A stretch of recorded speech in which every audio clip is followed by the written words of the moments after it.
I'm Steve. I'm just a bloke on his farm.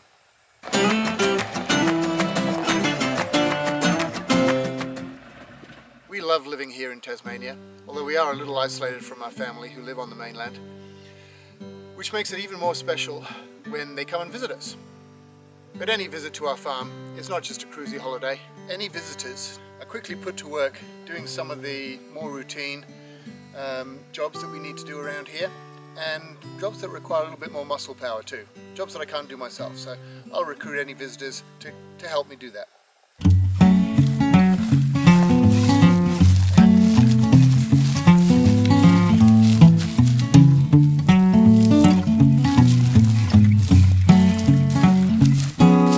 So we're just putting this wire across here, because this fence that's here is very slack and old, and my fear is that one of the cows will walk right through this. So we're just putting an electric fence there to deter them from getting through. High touch. Use a green chute. Yeah.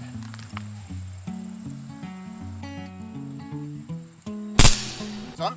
It's on. Good enough for me.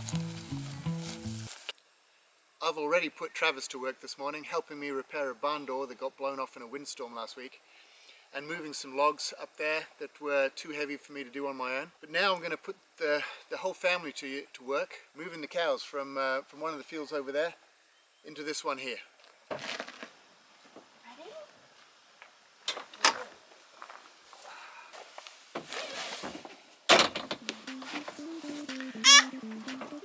Where are we going? So we're going to move the moo cows?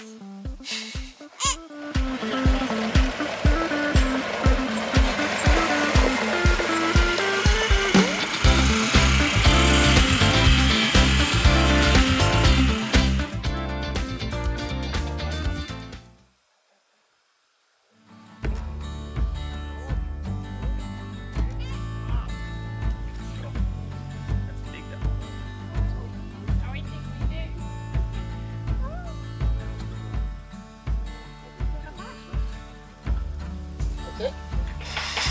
Come, Ben. Come, go. You need to get them some treats. Come on. Come on. This way. There we go.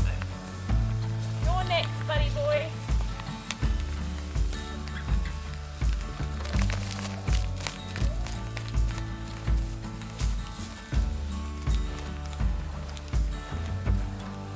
Come on. Now you're just walking through. Close the gate. Bye-bye. I learned that in episode 3. If you leave the gate open, the cows will go with it.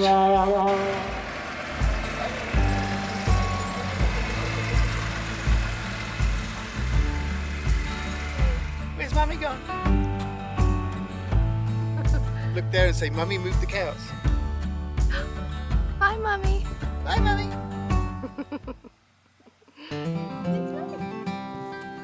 Daddy? Yeah.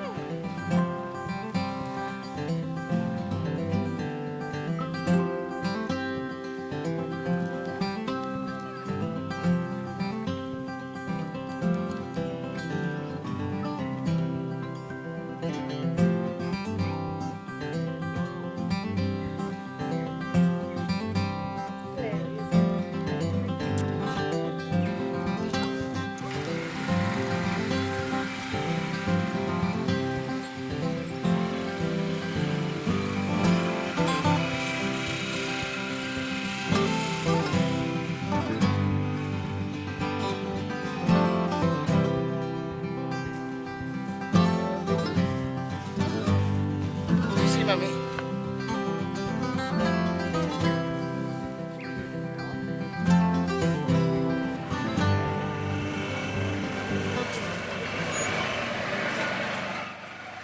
After giving Travis a quick explanation on how to drive the tractor, I put him to work slashing the field. That's the field that the cows have just come from, and the reason we're doing that is because the cows have left certain clumps of grass and bits that they don't typically eat, grass that's too long for instance. They've left it uneaten, so we're just going to run the slasher across it just to level out the field, make it look nice and neat and take away all the dead stuff.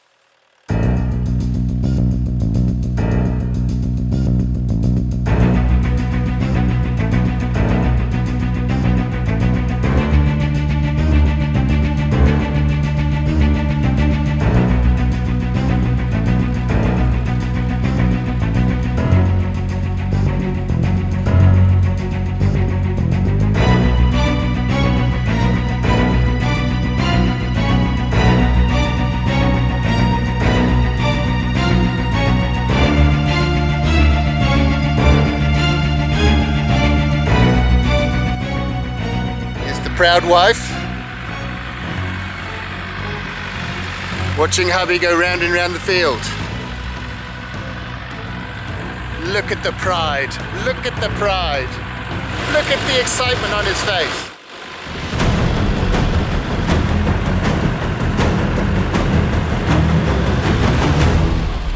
The next day was Heather's turn to drive the tractor around, and her job was to harrow the field over after Travis had slashed it. Now harrowing basically is like a rake pulling across the top of the surface, which drags the manure, seed heads, any bits of straw and hay that's there, just drags it across the surface and breaks the surface up a little bit, puts the nutrients back in the soil.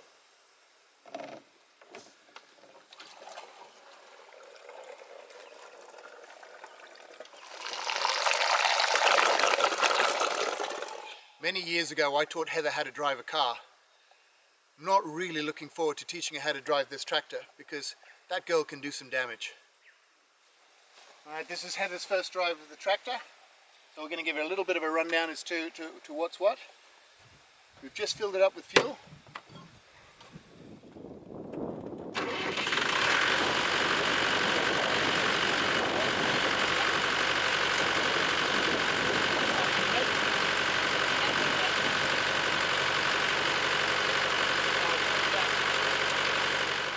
Not that these two are competitive in any way, but Heather did specifically ask me to tell you that she pulled away from this tractor far smoother than Travis did. I'll leave that decision up to you.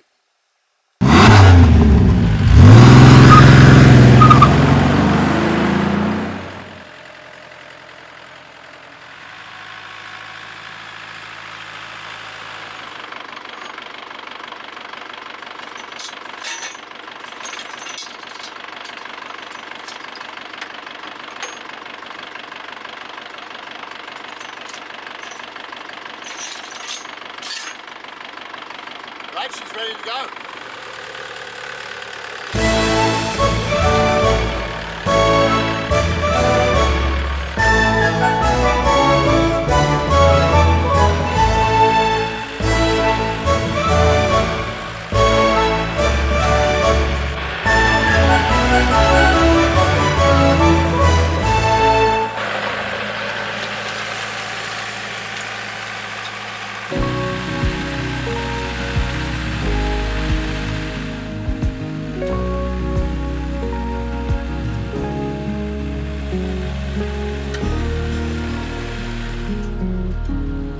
I'm not quite sure what little Ellie thought about all that noise from the tractor.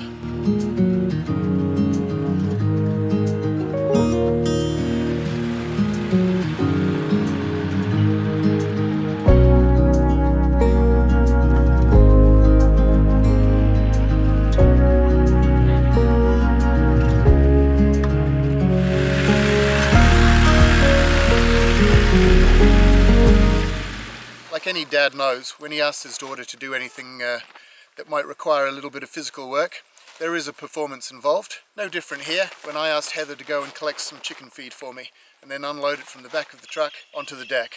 That's Heather, always the drama queen. Heather thinks it's easy to move sheep from one field to another, so I'm going to give her this chance to do it pretty much on her own with a little bit of help from Ellie. So let's see what could possibly go wrong. Heather, over to you. All right, here we go. First thing, we'll distract the cows with some grain.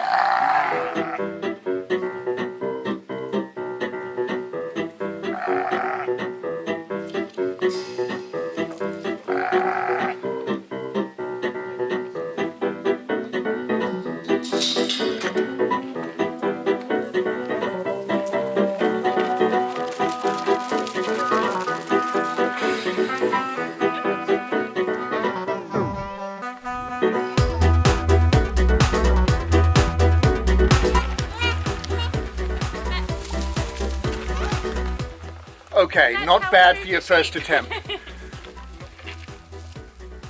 gone. All gone. As you can see, she did quite well. But I wonder whether it's more of a testament to my training of the sheep than any skill that Heather may have. I like to think so anyway.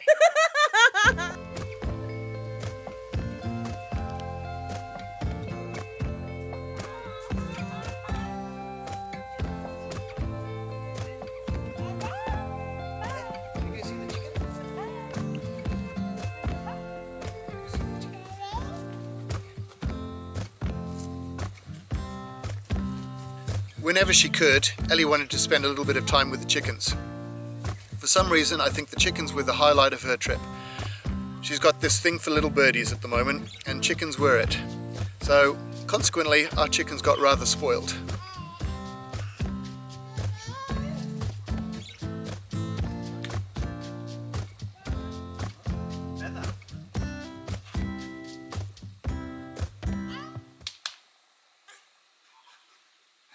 Bet it should do it for Omar.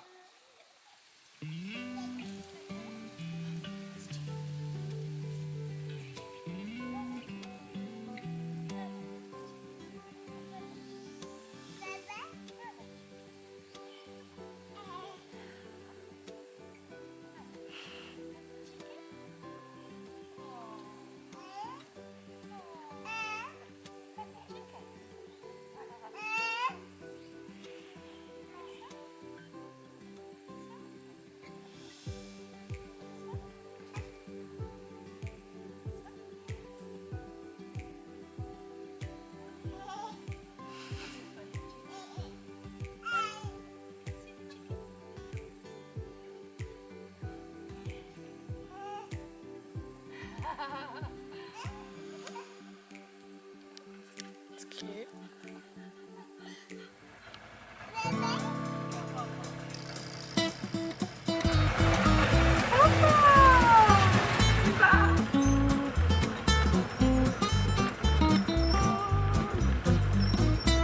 One of our sheep, Molly, since we moved here the other day, has pulled up a little bit lame. So we're just going to run her down to the race and flip her upside down and see what we can see that might be wrong with her feet.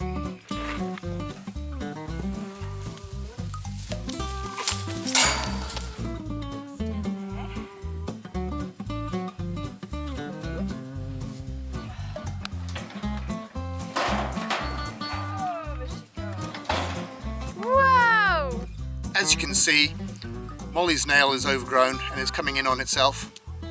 I was trying to get Heather to cut this off, but because it's still quite dry here, the nail is very, very hard, and it reverted back to me. You got tough nails, girl. This is the trouble about doing their hooves in summer after a long dry,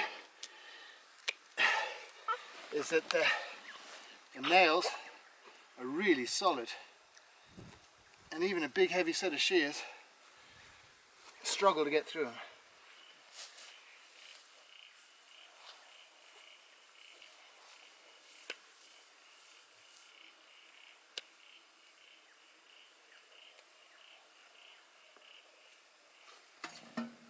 Oh.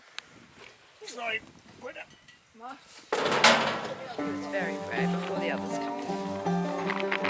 Good girl, Molly.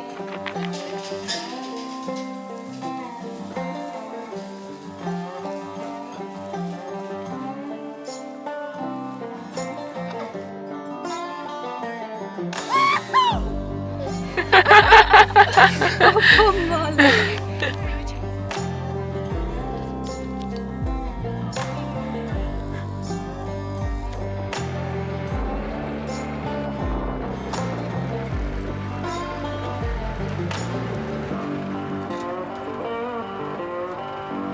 I reckon Heather's got this sheep wrangling thing down to a T. Shepherdess. The Tasmanian shepherdess. That one really does not like me. They all love you, Heather.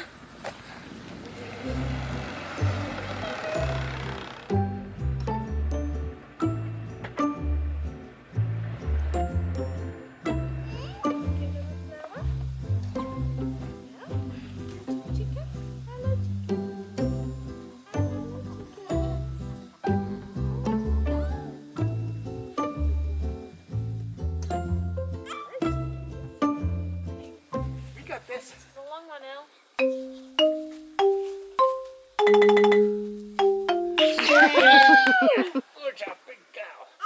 You're my hat. You're going to plant a horse chestnut tree that I'm going to look after when you go home. And then we'll plant it out in the woods somewhere. So here you go. There's some potting mix. Let's do it on the back of the tray. You and Ellie are going to plant a tree for me. Mwah. Mwah. There we go. You're going to put it in the hole? Ready? So There we go. Down, yeah, give it a good layer on top. We got a pat, pat, pat. There you go. So that's going to go into a nice big horse chestnut tree. And I will look after that and plant it out next spring. Yay! We have a tree, Ellie. Like all good things, the visit came to an end. But it left us with lots of fond memories. Memories that'll keep us going until the next visit. Which actually won't be that far away. And it's from someone very special. The person, in fact, responsible for the starting of this channel. That's right. That's my 87-year-old mother. She's going to come down, and I have so many projects lined up for her to get stuck into. So we'll see you next time.